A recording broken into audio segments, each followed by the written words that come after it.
going on, Jerome's? He demanded to get some screen time. Happens. But so initially when the Vikings signed veteran defensive lineman Jonathan Allen, there's a little bit of sticker shock. Now, we always try to advocate wait until the guarantees and the cash flow and the cap hits come out, right? Because usually a lot of these contracts, especially multi-year deals, there's a lot of toilet paper on the back end. There's a lot of outs for the team. There's ways that the team protects himself. And as we said at the time, like this 3-year deal probably is more like a 1-year deal. And essentially it is. Now, why do they announce like these absorbent numbers? Because we'll talk about Murph's contract here in a second. I mean, Murph's contract is really, really good compared to what was initially reported. Well, part of it is so the agents can fluff things up so that they can say, we got our client to this massive, massive contract. But again, only the guarantees matter in the NFL. I mean, you could have a 5-year, $2.7 billion contract, but if only $10 million of it is guaranteed, it's a $10 million contract. Basically what it comes down to. So I know that people were sort of freaking out about the sticker shock. Initially I was too, but I remember, oh yeah, it don't mean a thing except for the guarantee. So, but Jonathan Allen adding to Heat, as eventually I click this, there you go. Nailed it. But full contract details. This is definitely a Kwesi and Rob Brzezinski special because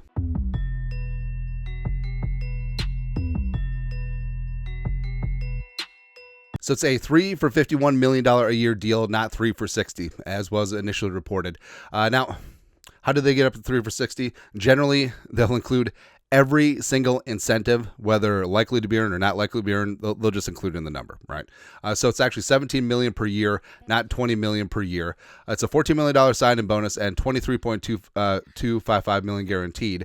But really, it's $15.225 million guaranteed. Now, $8 million of it, of his base salary, is guaranteed for injury in 2026, but the Vikings can get out of that. $8 million is guaranteed on the third day of the new league year. But I understand why they include that in the guarantee, but barring injury, it isn't really guaranteed. And the Vikings basically have Jonathan Allen on a 1-year, $15.225 million deal with 2 team options. That's essentially what the Vikings have. Cap hit is extremely low for 2025. Of course, another Brzezinski special, 6.872, and then a $21.616 million hit in 2026. Now, he's probably not going to see that number, mainly because if the Vikings retain Allen in 2026, they'll work out a restructure or potentially a new deal to lower that cap hit. That's what usually happens in these type of deals. Now, the Vikings, if things don't work out with Jonathan Allen, they can cut him with only $9.3 million dead, which is 2 years of his prorated signing bonus. And if it doesn't work out after 2026, they can cut him with around $4.7 million dead. There is also $850K in per game active rooster bonuses, plus $1.5 million in incentives this year, $3 million in incentives for the final 2 years. No word on what those incentives are, but likely they're going to be tied to sacks as well as maybe Pro Bowls.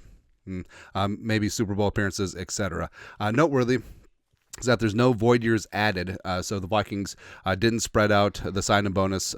They can spread out bonuses for up to a maximum of 5 years, but they only spread it for 3, the duration of this current contract. So once you got to the real numbers, like it really does show you that Kwesi got after things. All right, so again, Tranquillo. There's not a 3-year, $60 million deal with heavy guarantees. This is essentially a 1-year deal that gives the Vikings a lot of flexibility. And if Allen performs on the field, the Vikings have team options for the next 2 years. So, again, another really, really smart team-friendly deal. Jonathan Allen gets a decent signing bonus and payday up front. So it seems like everyone wins. Everyone is protected. Everything is hedged. So got to trust the GM and capologist, man. So there you go. But that's it. That's at full details. Jonathan Allen's contract. Let us know your thoughts. Our thoughts, comment section. You guys are the best. You know what to do. Skol. Stay production value.